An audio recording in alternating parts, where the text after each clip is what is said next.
Hello friends, आप सभी लोगों का फिजिक्स साइबर में एक बार फिर से स्वागत है। फिजिक्स साइबर एक ऐसा चैनल है जो सभी स्टूडेंट्स को फ्री में एजुकेशन प्रोवाइड करता है। तो स्टूडेंट्स, यदि इस चैनल को अभी तक सब्सक्राइब नहीं किया है तो सब्सक्राइब कर लें, साथ ही नोटिफिकेशन का बेल आइकन भी दबा दें, जिससे इसी तरह की और भी वीडियोज़ आपको जो है कि सबसे पहले मिलते रहें। तो स्टूडेंट्स, आज हम लोग बात करेंगे electric field and potential difference के बारे में, और उसमें हम लोग देखेंगे कि इलेक्ट्रिक फील्ड और पोटेंशियल डिफरेंस जो है वह किस तरीके से जो है कि रिलेटेड है, उनके बीच में क्या रिलेशन होता है, इसको हम लोग इस्टेब्लिश करने की कोशिश करेंगे। तो स्टूडेंट्स, ये एक ऐसा टॉपिक है जो कि क्लास 12th में भी पूछा जाता है और बीएससी सेकेंड ईयर में भी ये कोर्स है। तो यह टॉपिक जो है कि दोनों ही स्टूडेंट्स के लिए रिलेटेड है, चाहे वो इंटरमीडिएट में हो या फिर वो बीएससी सेकेंड ईयर में हो, दोनों के लिए ही इक्वली बेनिफिशियल है। तो आइए स्टूडेंट्स बात करते हैं, देखते हैं क्या होता है इलेक्ट्रिक फील्ड और इलेक्ट्रिक पोटेंशियल डिफरेंस। जबकि हम लोग इलेक्ट्रिक फील्ड का जो है कि डिटेल में हमने एक वीडियो बनाया था, उसमें डिस्कस किया है इलेक्ट्रिक फील्ड के बारे में, लेकिन यहाँ पर हम जो है कि एक साइड में जो है कि इलेक्ट्रिक फील्ड का एक ओवरव्यू देंगे और फिर जो है कि पोटेंशियल के बारे में बात करेंगे। और पोटेंशियल का भी एक वीडियो बनाया है।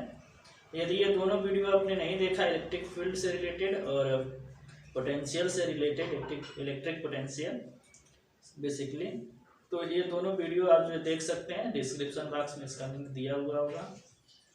तो स्टूडेंट्स, आइए एक बार देखते हैं कि इलेक्ट्रिक फील्ड और पोटेंशियल डिफरेंस किस तरीके से रिलेटेड है। स्टार्टिंग में पहले इससे बेसिस से स्टार्ट करते हैं। तो हमें पता है कि कोई चार्ज है जो कि क्यू चार्ज है, जो कि पॉजिटिव चार्ज हो सकता है।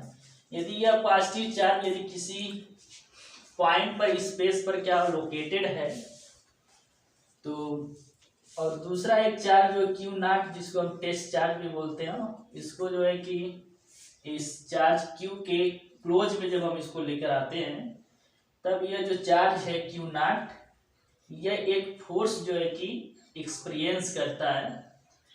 वह फोर्स जो है कि अट्रैक्टिव हो सकता है या फिर रिपल्सिव। जब यह चार्ज नेगेटिव होगा और यह चार्ज पॉजिटिव होगा, टेस्ट चार्ज को ऑलवेज हम पॉजिटिव ऐसे लेते हैं, यह पॉजिटिव चार्ज है और यह नेगेटिव चार्ज है, तब जो है कि अट्रैक्टिव फोर्स एक्सपीरियंस करेगा क्यू नॉट।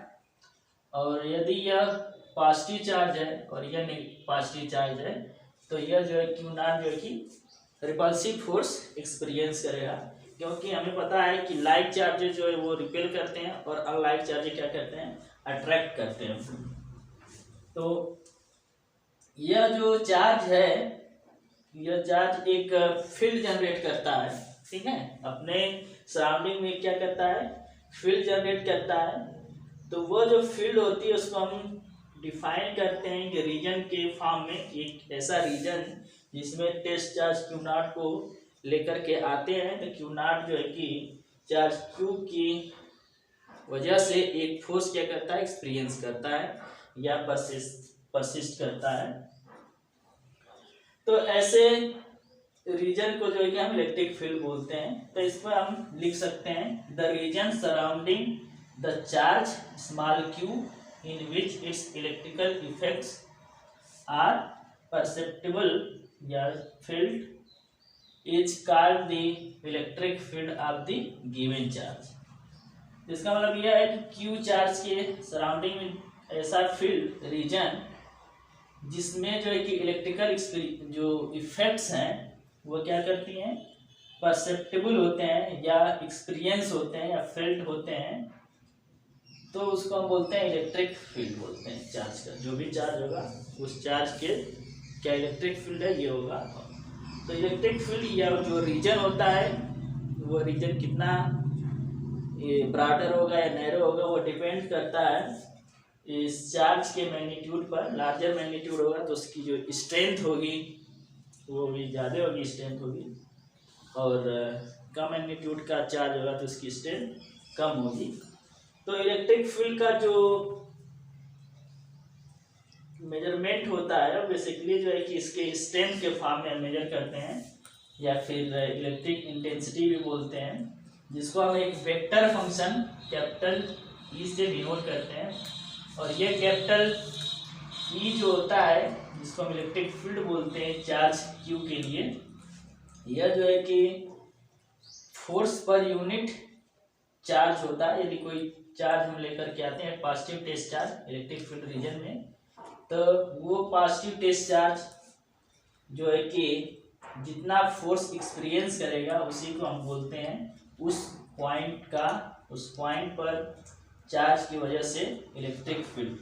तो इसको हम मैथमेटिकली एक्सप्रेस करते हैं E equal to F upon Q naught. तो एफ जो है कि क्यू नॉट चार्ज जो पर लगा हुआ फोर्स है ड्यू टू चार्ज क्यू, और यह जो है कि जब हम उसको फोर्स के जब क्यू नॉट से डिवाइड करते हैं तो इलेक्ट्रिक फील्ड में कन्वर्ट हो जाता है। तो इसी तरह से यदि हमारे पास ये दोनों चार्ज हैं क्यू और क्यू नॉट, और क्यू मान लेते हैं पॉजिटिव चार्ज है और क्यू नॉट भी टेस्ट चार्ज जो कि पॉजिटिव होता है। यह जो है कि क्यू चार्ज जो है कि ओ पॉइंट पर रखा हुआ है, और यहाँ पर जो क्यू नॉट है यह जो है कि इस पॉइंट पर है बी पॉइंट पर। तो यदि हम बी पॉइंट पर चार्ज है उसको हम डिस्प्लेस करते हैं, मूव करते हैं बी से ए या फिर ए से बी, तो इसको डिस्प्लेस करने में जितना वर्क डन होगा पर यूनिट टेस्ट चार्ज, उसी वर्क डन को हम बोलते हैं कि इन दोनों जो पॉइंट्स है उनके बीच पोटेंशियल डिफरेंस को बताया जाता है कि हाँ जितना इस दो पॉइंट्स के बीच में मूव करने में चार्ज को वर्क करना पड़ेगा, वही जो है कि बोलेंगे कि ये क्या इन दोनों पॉइंट्स के बीच का पोटेंशियल में डिफरेंस है। तो इसको हम डिफाइन करते हैं, if there are points A and B in the electric field produced by charge capital Q. तो यह कैपिटल क्यू की वजह से इस पर जो है कि इलेक्ट्रिक फील्ड जो है कि प्रोड्यूस हुआ है, और इसको स्ट्रेंथ फाइंड आउट करना है किसी पॉइंट पर इलेक्ट्रिक फील्ड का, तो उस पर पॉइंट पर टेस्ट चार्ज लेकर के आना होता है और उस पर देखते हैं कि उस पर फोर्स किस डायरेक्शन में लग रहा है। तो जिस डायरेक्शन में फोर्स वर्क कर रहा होगा टेस्ट चार्ज पर, उसी डायरेक्शन में इलेक्ट्रिक फील्ड का भी डायरेक्शन होता है। तो यह पॉजिटिव चार्ज है और ये टेस्ट चार्ज भी पॉजिटिव है, तो इस पर रिपल्सिव फोर्स लगेगा जिसका डायरेक्शन क्या होगा, इधर की तरफ होगा एफ।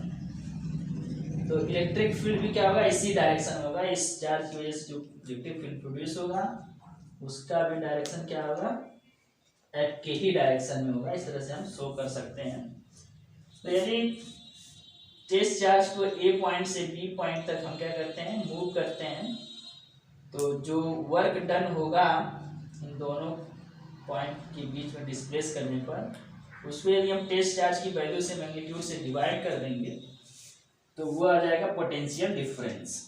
तो पोटेंशियल डिफरेंस को हम लिखते हैं V A minus V B equal to W upon Q naught. तो इन दोनों पॉइंट के बीच जो पोटेंशियल डिफरेंस होगा उसको हम इस तरीके से लिख सकते हैं। तो स्टूडेंट्स अब हम लोग देखेंगे कि इलेक्ट्रिक फील्ड ई और ये जो पोटेंशियल डिफरेंस है इन दोनों के बीच में रिलेशन क्या होता है, उसको हम किस तरह से रिलेशन इस्टेब्लिश कर सकते हैं। ठीक है स्टूडेंट्स, मान लेते हैं कि point A and point B पर जो पोटेंशियल है वह क्या है, भी है और भी माइनस डी वी है। दैट मीन्स ए पॉइंट पर जो पोटेंशियल वो भी है और बी पॉइंट पर जो पोटेंशियल वो भी माइनस डी वी है। तो जो पोटेंशियल होता है वो इलेक्ट्रिक जो चार्ज रखा हुआ होता है उसके क्लोज में जो है कि सबसे ज़्यादा पोटेंशियल होता है। तो यहाँ पर ए पॉइंट जो है कि चार्ज के क्लोज पॉइंट है, तो यहाँ पर पोटेंशियल जो है कि इसके कंपैरिजन में ज़्यादा होगा। तो मान लेते हैं कि यहाँ पर भी है और यहाँ पर पोटेंशियल जो इन दोनों पॉइंट्स के बीच का डिफरेंस डी वी है, तो यहाँ पर पोटेंशियल कितना होगा, भी माइनस डी वी होगा। तो यहाँ पर इस टेस्ट चार्ज को यहाँ पर रखे हुए हैं और ये इसको हम छोड़ देते हैं इस फील्ड में, तो ये फ्रीली मूव करेगा इस डायरेक्शन में और इसी डायरेक्शन में क्या होगा, इसका फोर्स और इलेक्ट्रिक फील्ड दोनों होंगे। तो इस चार्ज क्यू नॉट पर जो कि टेस्ट चार्ज है इस पर जो फोर्स वर्क करेगा वो क्या होगा, F equal to q naught E. तो इसका जो मैग्नीट्यूड होगा ये भी क्या होगा, F equal to Q E हम लिख सकते हैं, क्यू नॉट ई, एफ इसका क्या हो गया, फोर्स का मैग्नीट्यूड हो गया, F equal to Q E हो गया। तो मान लेते हैं कि ये जो टेस्ट चार्ज क्यू नॉट है ये मूव करता है from B to A, B से ए की तरफ हम क्या करते हैं, मूव करते हैं। तो यह जो डिस्टेंस ट्रेवल करेगा, कितना डिस्टेंस, यहाँ पर डिस्प्लेसमेंट हुआ dx हुआ, लेकिन यह अपोजिट डायरेक्शन में, जिधर यह डिस्प्लेसमेंट डिक्रीज कर रहा है उस डायरेक्शन में, तो यह माइनस में आ जाएगा डिस्प्लेसमेंट, माइनस dx होगा डिस्प्लेसमेंट। तो वर्क डन जो होगा बाय एक्सटर्नल एजेंसी, यह मान लेते हैं कि dw है, बी से ए पॉइंट तक जाने में जो फोर्स लगा मूव करने में, f है, और डिस्प्लेसमेंट माइनस dx है, और फोर्स वर्क डन का होने मान लिया dw। तो dw इक्वल टू हो जाएगा f इंटू डिस्प्लेसमेंट, तो यहाँ पर डिस्प्लेसमेंट हो गया minus dx, f into minus dx। तो f की वैल्यू क्या है, क्यू नॉट ई है, यहाँ पर क्यू नॉट ई हमने रख दिया, और ये माइनस साइन को पहले लिख दिया, और dx हो गया। यहाँ से क्यू नॉट को हम डिवाइड कर देंगे, तो dw upon Q naught equal to minus E dx हो जाएगा। But according to definition of potential difference, इन दो पॉइंट्स के बीच में जो वर्क डन होगा पर यूनिट टेस्ट चार्ज, वही क्या होगा, पोटेंशियल डिफरेंस होगा। That means dw upon q0 जो होगा ये क्या होगा, va माइनस vb के इक्वल होगा। तो यहाँ पर पोटेंशियल डिफरेंस, यहाँ पोटेंशियल ए पॉइंट पर ज़्यादा है, बी पर क्या है, कम है, तो इसलिए va माइनस vb लिख रहे हैं। तो ये हो जाएगा v माइनस, और ये v माइनस dv, यहाँ से ये आ जाएगा dv, ये कट जाएगा v से v, तो ये आ जाएगा dv। तो यह dw upon Q not dv के बराबर है, और यहाँ पर dw अपॉन क्यू नॉट जो माइनस ई dx के बराबर है। इसका मतलब ये दोनों जो है क्या होना चाहिए, इक्वल होना चाहिए। इसका मतलब यह है कि minus E dx equal to dv होगा, या फिर E equal to minus dv upon dx होगा। यह जो क्वांटिटी है dv अपॉन dx, इसको हम पोटेंशियल ग्रेडियंट बोलते हैं। इसका मतलब यह है कि इलेक्ट्रिक फील्ड जो होगा वह जो है कि नेगेटिव पोटेंशियल ग्रेडियंट के क्या होगा, इक्वल होगा। इसका मतलब यही है कि the electric field intensity is equal to the negative potential gradient. तो यह जो है कि रिलेशन है पोटेंशियल डिफरेंस और इलेक्ट्रिक फील्ड का। तो स्टूडेंट्स, तो ये जो मेन हमारा थीम था इस टॉपिक में कि इलेक्ट्रिक फील्ड इंटेंसिटी और पोटेंशियल डिफरेंस के बीच में जो है कि हमें एक रिलेशन इस्टेब्लिश करना। इस रिलेशन का हम हेल्प से जो है कि हमें पोटेंशियल दिया हुआ होगा किसी पॉइंट पर, तो उसे हम जो है कि डिस्टेंस के रिस्पेक्ट में डिफरेंशिएट करके हम इलेक्ट्रिक फील्ड को क्या कर सकते हैं, फाइंड आउट कर सकते हैं। तो स्टूडेंट्स, आई होप कि ये वीडियो जो है आपको समझ में आया होगा, कंसेप्ट जो बताया गया इस वीडियो में। तो इस वीडियो को लाइक कर दें, साथ ही चैनल को सब्सक्राइब भी कर लें, और उसके साथ ही साथ इस वीडियो को अपने दोस्तों में भी शेयर करें, जिससे और भी लोग जो है कि इस चैनल से लाभान्वित हो सकें। तो स्टूडेंट्स, बने रहिए इसी चैनल पर और इसी तरह से तैयारी करते रहिए, जिससे कि आप जो है कि अच्छे नंबर से बोर्ड के एग्ज़ाम में पास कर सकें। तब तक के लिए